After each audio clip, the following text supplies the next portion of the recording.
Ever wonder where Tropicana got its name? The tropics. And every time you enjoy a glass, you're not just drinking juice, you're taking a trip. Stepping into sunshine and embarking on a flavorful journey into the tropics where ripe fruit is crafted into wildly delicious juice. And the best part? No passport required. Tropicana. Give life some juice. Good morning. It's Wednesday, June 10, and this is the Brussels Playbook podcast.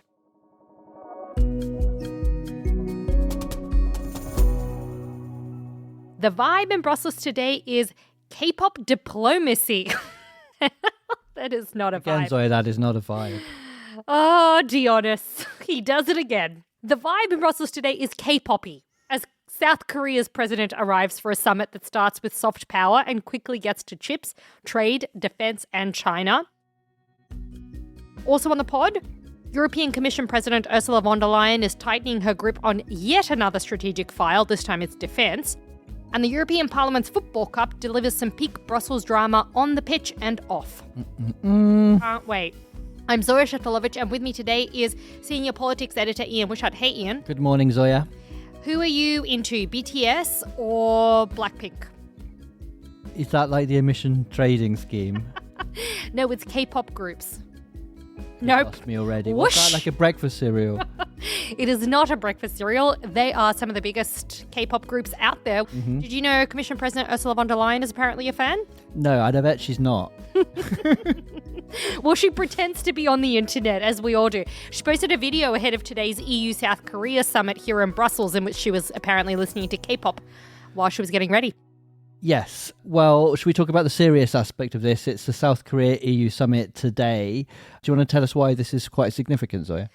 It's a big one because this is all part of that big trend that we've been talking about on the pod and elsewhere about these middle powers combining their efforts to kind of get ahead when faced with competition. In a like-minded country, I think. Like-minded countries, that's right. It's the Canadas and the South Koreas of the world getting together and becoming buddies again. So this is the first one of these summits that they've had in around about 3 years, and it's being billed as an opportunity for the EU and South Korea to get closer on things like defense in particular. South Korea is a key defense manufacturer. Obviously, they're in this long-term war with North Korea, which is in kind of a cold phase, but they're still concerned about North Korea. They produce a lot of defense equipment, and they've been selling a lot of it to Europe, actually. Poland, I think, is among the highest purchasers. There is a free trade agreement, isn't there, between the EU and South Korea? It's been one since 2011, I think. Yep, that's right. Something like 124 billion euro in goods passed between the two last year alone. And South Korea is the EU's 8th largest goods trading partner, and the EU is South Korea's 3rd largest. This is the first big European trip for the South Korean president, Lee Jae-myung. That was really nice, Ian. Well done, you. And he's sort of made it very clear he wants sort of really strong ties with Europe, hasn't he? Yeah, he has. And he's going to be in Europe actually for ages, for 10 days. He's going to go to Belgium, obviously, then Italy, France, the G7 summit in Evian. He's going to be going there. But the thing is that South Korea obviously is very dependent still on the US. And at the same time, they've been trying to improve their relations with Beijing. And this is quite interesting, isn't it? Because the Chinese leader was in North Korea not so long ago, and that's where things obviously get complicated for South Korea. This is the classic thing, the messy world of geopolitics right now. It's really tangled because obviously North Korea and South Korea, as you say, are at war. North Korean troops have been used by Russia in Ukraine. And weapons. I mean, they're very closely aligned. I would say North Korea is probably Russia's biggest and best partner from the perspective of actually sending troops on the ground. So there's complications here, but there's also opportunities for Europe as well in terms of defense and that kind of thing. Yeah, the thing is that what the South Koreans really want is they want to be part of the EU's SAFE program. That's that 150 billion euro loans for weapons scheme that's Quite a lot of countries want to get a part of this, don't they? Absolutely. The UK is clamoring to get in. The EU refused South Korea, didn't they? They did. The South Koreans are still hopeful because Ursula von der Leyen did say that there might be a SAFE 2 coming. And so I think the South Koreans are quite keen to be part of that if and when that actually eventuates. So the summit happening today, I don't think they're expecting any huge breakthrough though, are they? Probably not, but there are a few concrete things on the table. So they're signing a digital trade agreement, which is building on that FTA from 2011. There's going to be a new strategic partnership on economic security, and that's going to cover things like AI, chips, and defense. And there's already a security and defense partnership, but they now want to push that into a higher level cooperation, which involves more sensitive information sharing. These are the boring bits of global politics, but actually they form the bedrock of relations around the world. These are the sort of relations that people like Trump, actually, and Putin and Xi have upended over the last few years. Yeah, absolutely. So it's going to be a big day for the South Korea-EU partnership.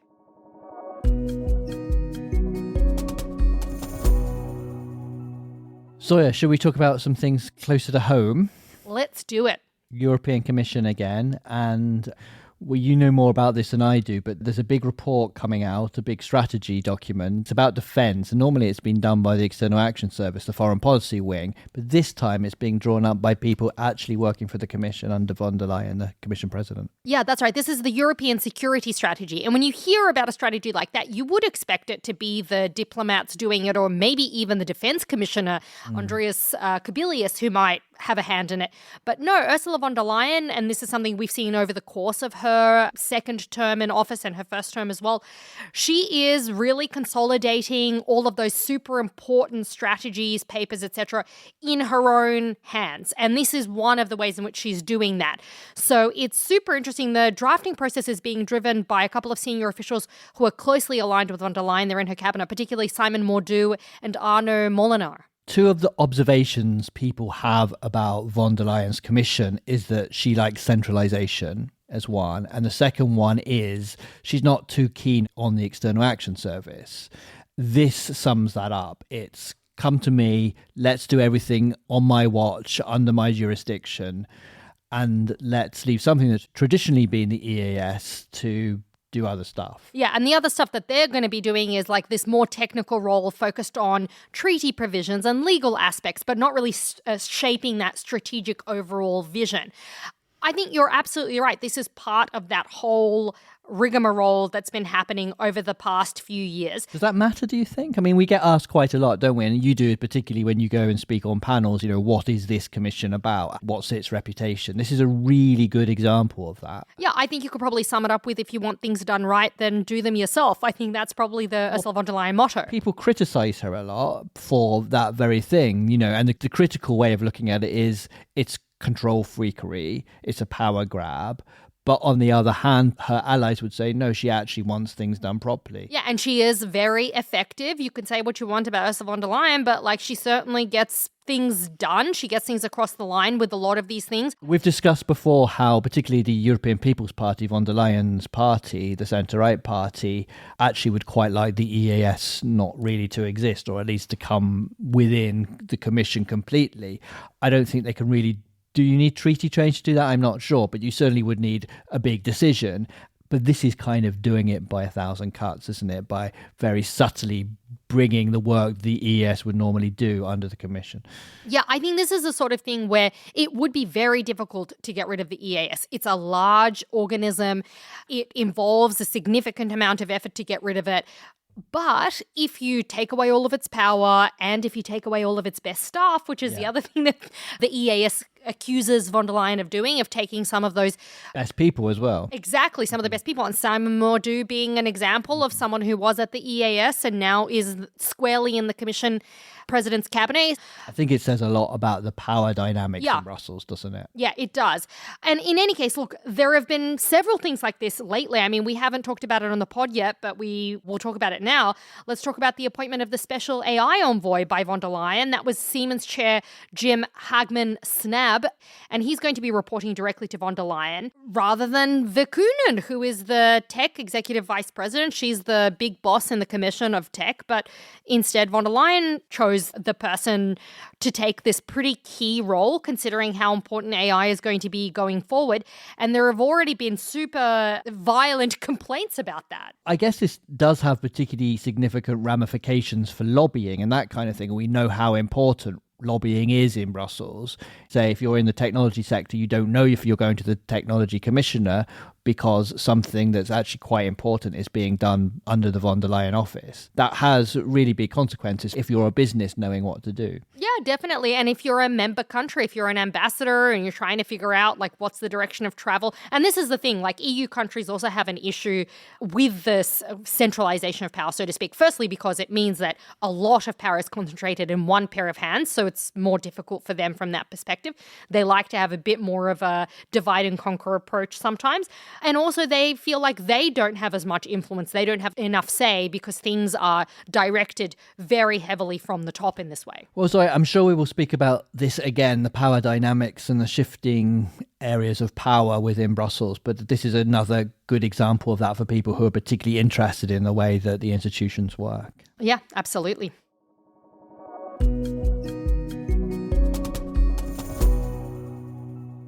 Ian, this is my absolute favourite story that we've done in Yonks. That's saying something. It is. We have talked about cheese quite a lot. Well, not for a while. No. It's about a World Cup of sorts. A World Cup. Yes, not the World Cup, which starts tomorrow. It's about the Brussels World Cup, the European Parliament's annual football tournament. Yeah. Yeah, I've been watching so closely every Your kick. wall chart. It's sticker album. I've got all of the cards, the collector's cards. It's entering the decisive phase, Ian. The semi-finals and finals are going to be played on June 26th in Luxembourg. And it's 7-a-side football, so 7 players per team. You've got to have a minimum of 2 women per team. The matches last for a whopping 15 minutes. And it sounds like there's already been some disciplinary problems. There have been. Listen, here's who's in it. We've got one team that's made up of Roberta Metsola, that's the European Parliament President, her cabinet, and aides to the Parliament Secretary General Alessandro Cicchetti. Mm-hmm. They're called the Los Spacos. Oh, nice. Yeah, because they have offices in the Paul Henry Spark building. And then you've got the Socialists and Democrats. That's the only political group that's still in the running, as well as teams from DG Purse, that's personnel, not wallet, DG Inlo, infrastructure and logistics. We're not going to go through all the results, are we? We're going to give I've already lost interest in this. Can you get to the interesting bit about the disciplinary problem? All right, then. Well, the European Conservatives and Reformists team played the Greens recently. Yeah. That was last week. ECR won 2-0. And after the match, some of the Greens... got a great right-winger. This is the stuff we stay around for, Ian. Listen, after the match, some Greens players, they refused to shake hands with their opponents. And the ECR complained to the organisers. You wouldn't think of them, would you? You think of Greens as being just nice. Not if you meet some. Ian, should we get back on track? Yeah. ECR complained to the organisers DG Com. And the Green spokesperson, Simon McKeony, told Max Greer, our colleague, it was a heated game. And he didn't want to politicize what happened. And he said that shaking hands is a personal decision. Well, it is. It has to be, doesn't it? But then I also read that there was problems with the Renew team, the Liberals. Yeah. They've also been playing quite dirty, haven't they? They've got the most penalties for non-fair play in the whole competition. Yeah, 7 of them, if you can believe it. Dirty Liberals. Yeah. Well, the Renew spokesperson, Nick Petre, he told Max, liberalism is on the offensive again. Our football team perhaps took this too literally. Very good. Anyway, before we go, I hear you've been offending the Irish again on yesterday's episode, haven't you? Because A, you pronounced the Prime Minister's name wrong, and B, you called him the Prime Minister. Yeah, mea culpa, people. I just thought I might trigger some people. That's what I thought. Okay, so it's Taoiseach, that's what you call the Irish Prime Minister. Although I'm not saying Premier Minister. Anyway, we've got some audio from one of our lovely listeners, Rory. Hi Zoya, I thought you'd like to know that the accent over the A in the name Micheál rather than Michael causes the A or any other vowel in the Irish language to have like an elongated sound. So instead of the A sound in cat, it's like the A sound in father. So Micheál rather than Michal. Anyways, big fan of the show. Thanks. Got it. Michal. That's almost Polish. If they had just told me pronounce You're making this worse.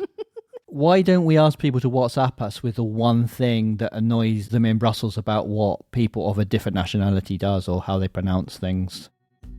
What's yours, Ian? What do you hate? I hate it when people think that because I'm British that... You're really particular about your tea? I wasn't going to say that, but you saved me from what I was going to say. Which was what? Talk about that another time. Mine is that I enjoy No, I was going to say that I enjoy borscht, but I do. Do you? Yeah. It didn't even annoy you when people compared you to a Cypriot sausage, did it? I was a bit annoyed. Not surprised. Just because I don't like that particular sausage. You can call me a salami. Okay. Good. Well, I think that's enough for today, Zoya. It is. Can you please ask people to send us some voice notes? I'm sick of asking them for reviews too. Okay, send us some voice notes, send us some reviews, and I don't know how to do it, but you can do some stars, can't you? Yeah, 5, please. 5 stars, yeah. All right. See you tomorrow.